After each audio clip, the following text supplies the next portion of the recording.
So Brexit talks continue, but as we've said before, Boris Johnson has put himself in a very, very odd position. Imagine Boris Johnson sat, or shall we say, stood in a circle, and everyone's got his back to him, and he can't get out of the circle. No one will let him get out of the circle. So he's got to backstab someone to get out of that circle. The question is who does he do it to? Because there is no Brexit that pleases everyone. Like I say, this current Brexit certainly doesn't please anyone who voted to remain. Even if they were like, well, I want a soft Brexit. That's not going to help anyone in this. No one's going to help with that. This is the hardest of all possible Brexits that we now seem to be going for. So this is not going to please a vast majority of people. And remember, if you think back to when we were doing the series of indicative votes, this very outcome of a no-deal Brexit only got 62 votes.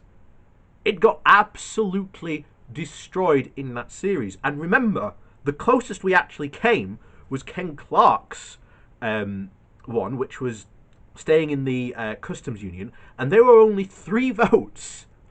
3 votes off that. So, but that is obviously last Parliament, and of course the dynamics of this Parliament are completely different because, well, Boris has purged the party. And as I've always said, back here, we're waiting for it, that headline article of "This isn't the Brexit we voted for." But the question we also should be asking is, who does that come from? Who leads the charge in "This isn't the Brexit we voted for"? And I very much think it's going to be fishermen. And I very much think it is the fishing leave and the Leave for Fishing people who stood behind that, who wanted to vote to leave the European Union, bizarrely because of that, even though, again, being in the European Union massively benefits the European, our fishing industry, because 80% of our catch goes to Europe. It's simple as that. So we're going to get into this article today just on what one fisherman thinks that he is about to betray, because it's obvious no one would go to the wall for an industry that's worth less than 1% of our GDP, considering we have much more higher value industries that are certainly require a lot more access to Europe. So, before we get into that, please do remember to hit that like and share button. And of course, down below there is a link to my Patreon page as well as a one-off donation link. And thank you very much to the people that do support me that way. And now, on with the article. So, this comes from politics.co.uk, and the title is "They're Gambling with Our Way of Life. The town's last fishermen fear a Brexit sellout."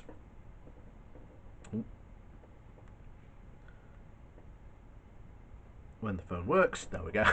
Technical issues. But yeah, this is not surprising that this is going to happen. Doesn't surprise me. So, Aldeburgh, I think that's how you say it, was once home to a thriving fishing industry, as much was once of much of the UK's coast. Now, as Brexit negotiations go down to the wire, the town's last fishermen fear their trade has become a bargaining chip and worry that the bright future promised by the Vote Leave campaign could be disappearing before their eyes. And I've said this before, and I've had Brexiteers come on this channel and dispute the fact that people voted Leave to make their lives better. And yet, here you are here. They were being told by a Vote Leave campaign, which was the official campaign, that their lives were going to be better. There is going to be a lot of anger very soon. And it's, again, making sure it's pointed at the right direction. So, a generation ago, there were 25 boats fishing from Aldeburgh beach. Now, there are just 3. The last fishermen in the Suffolk town remember when their fathers and grandfathers pulled in nets brimming with cod. Today, they're lucky if they can land a single crate. Stocks are low and the pressure is high. The fishermen say that their troubled trade is on a knife edge and fear that the slightest change could wipe them out. Like traditional fishing communities across the UK, they are waiting anxiously to hear what happens in Brexit trade talks that enter a critical stage this week. Their livelihoods pretty much depend on the outcome. Fishing has become a sticking point in negotiations with the European Union. With just weeks to go before the UK is due to leave the single market, both sides continue to haggle over quotas and access to British waters. Fishermen in Aldeburgh are worried as the talks continue. They fear the unfettered fishing that they were promised 4 years ago could be bartered away. So that is even more worrying, because I said back when we started this that British fishermen were on track, if they got what they wanted, to unleash a massive ecological disaster on our fishing stocks. And that's just exactly what you have here. You know, the unfettered fishing that they were promised. You know, once again, the promises of the Leave campaign were just far, far too big to actually be fulfilled. So anyway, it continues. These aren't just words the politicians are playing with. It's our life, said fisherman Kirby Stilbing. He started out on a second-hand wooden boat 3 decades ago, when dozens of fishermen worked the stretch of the coast. Today, Kirk and his small crew, several of them now in their 60s and 70s, venture out on his carframen and sell their catch at a seafront shop. It's not a young man's game anymore, he said. Our fishing's dying out. Our town's industry has been devastated. It's only the last of us who refuse to be intimidated still doing it. Once we're gone, it'll never come back. Kirby speaks passionately from behind a fish counter, clutching a lobster-shaped ceramic paperweight and waving it about as he speaks. He's exasperated with the government, and fishing was at the very heart of the Vote Leave campaign pledge to take back control. But Kirk worries concessions will be made and believes his industry is being used as a bargaining chip. They're gambling our way of life, he said. We live on an island. Everyone on the coast fishes. If we're starved for fish, it's everything that goes with it as well. Not just the fishermen, but the boat builders and everyone processing and delivering what we catch. They used to reckon that for every man out there fishing, there would be 7 jobs ashore. So many people depended on us, but the government is prepared to put fishermen all around the country out of business. It's sucking the lifeblood out of our fishing communities. Kirk argues that fishing quotas are, quote, the EU red tape, and foreign vessels operating in UK waters have limited what small boat fishermen can catch, putting old friends here out of the job. We'll get into that in a moment, because there is so much to just unpack from that.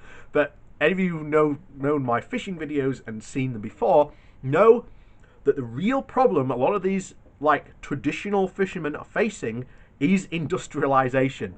This is like, I don't know, you're a old hand-fashioned wool weaver, and you're using the hand loom, and then you're complaining that the massive industrial looms are putting you out of business. That's exactly the same point here. It's just industrialization. And it's a shame, yes, they're being put out of business, and yes, the government should come in and somewhat help them, but the organisation that has gone out to help these communities and this industry is the EU. So it's funny, so funny, that they are often turning around, pointing a finger, blaming the EU, and saying it should be the government that should help them somehow when the government hasn't helped them, and they're pointing the fingers at the only thing that was helping them. Anyway, it continues. We're being penalised and punished for just trying to make a living, he said. We should have unlimited access to whatever stocks we need. No, you shouldn't. That would lead to an ecological disaster of basically just draining the fish stocks. And look, At the start of the 90s, I don't know if you remember, in the mid 90s, early 2000s, there was a shortage. They actually said because of overfishing of cod, haddock, and I think that was it. Those are the two big ones, but those are the two, like, the fish that most people eat. And the price, I don't know if you remember, the price of, like, fish and chips was going up because of it. And that was due to people like this just saying we should have access to whatever we want. No, it doesn't work like that. Guys like this have a very set catch limit, how much fish they can actually catch, compared to, say, for example, a big trawler. Now, what he will not tell you is that lots of these fishing rights were sold off by the UK government to foreign countries. And you have foreign boats under British banners operating out of the UK. But these are big trawlers. Put it this way, this guy could never ever do what one of these big trawlers could just do in a single day. Even if he was spent a month solidly fishing every day, he would never ever be able to catch up to the level of what these big trawlers do. So as you can see, there does need to be the distinction between, you know, the traditional fishermen, the small boats, and the big, larger boats. And there is. But this guy just doesn't want to admit that that's the case. Once again, I've said this before in all these videos where we cover this. Fishermen are very adept at lying and not telling you the whole truth about their industry. So anyway, he continues. We've got to start making the UK work for the UK. Not just like Trump puts America first and China puts China first. That view is shared by many in the industry. A few hundred metres down the shore, fisherman Dean Fryer is bringing in his boat and laying out the morning's catch. The Dover shoal are still wriggling. Dean has been fishing for 42 years and remembers when Aldeburgh, now a popular gateway for affluent holidaymakers, was a home to a booming fishing industry. He thinks cod, which fetches a high price and used to keep fish traders here afloat, has moved on from the Suffolk coast because of global warming, not competition from foreign boats. He worries about overfishing and wants to see large European vessels excluded from a 10.5-mile zone around the shore, which fishery patrol boats keep watching. Most of all, he wants to be able to fish without restrictions. Again, all these guys wanted to fish without restrictions. You cannot do that. And it's so funny because this guy has brought up worried about global warming causing the cod to move. Why is he not worried about himself causing overfishing? Again, fishermen lying about half-truths sometimes and then lying about themselves and what they catch. You know, it's completely unbelievable.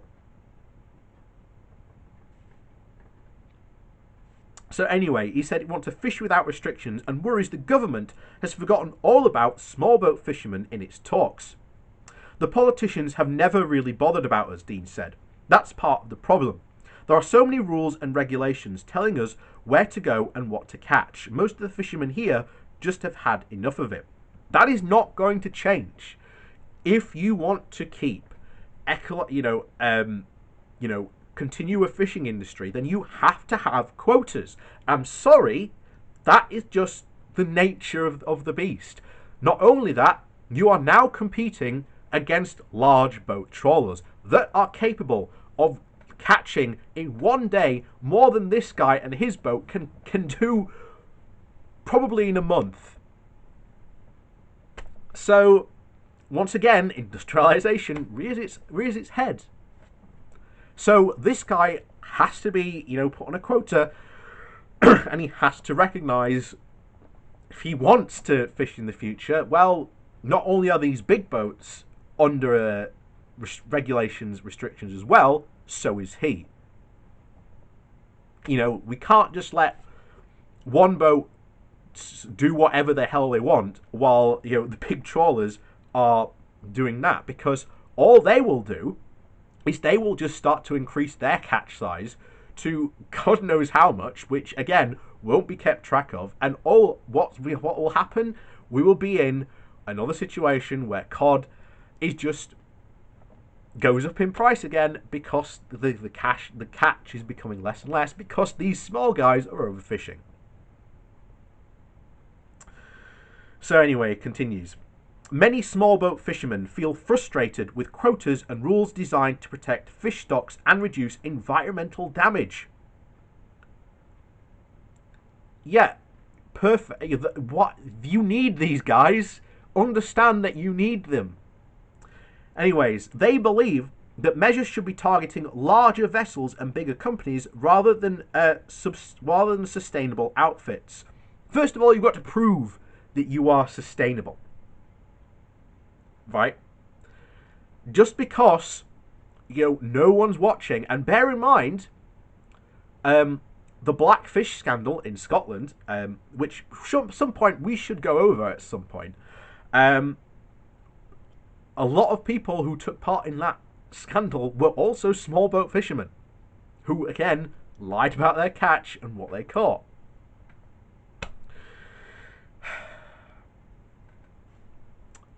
So, but not everyone blames the EU and regulations for the decline of the fishing industry in Aldeburgh. Alan Wood has been fishing here since the day he left school 40 years ago. He follows his father, Reuben William, whose name is painted on Alan's boat, and his grandfather was born in 1990. Oh, sorry, in the 1900s, sorry, yeah. Alan puts the industry's decline down to diminishing interest in a hazardous way of life. That is also true, one of the things that is affecting the fishing industry. He said, "It's not about Brexit or the EU," he said. "When I started out, young lads would be watching boats come in. Now they just aren't interested. They look at you as if you were an alien. Most people want a more stable job. With fishing, you don't know when you're going to have to set out or what you'll catch. The work here is hard. The boats leave while it's still dark around 4 in the morning. They are loaded up with bait the night before, and when the crews are out on the water, they are bringing in lobster pots and catch shoal and flatfish in their nets. They try to get home as early as they can, ready to sell from the shore up until setting up shop. It's almost dark when they fish," Alan said. "Some fishermen are convinced that if we get our waters back, there's going to be a massive industry again. But I don't see that happening. We're fishing small scale, and quotas don't affect us much. I've been here for so long, and I've known all sides of it. It's horrible to see, but recruitment is what we need for people to want to fish again. Not a single fisherman here," and can I just say that Alan Wood, spot on. The first time we've ever covered one of these fisherman stories, and one guy has actually told the truth. So not a single fisherman here is optimistic about the negotiations will help the town's fishing industry back on its feet. But still, some still hold out hope that Brexit could make their lives easier. And as the bargaining entering the 11th hour, they worry it could just slip away. Does not surprise me that it will be. Like I say, no politician in their right mind is going to go to the wall for the British fishing industry. Full stop. Just not going to happen. So, on that note, I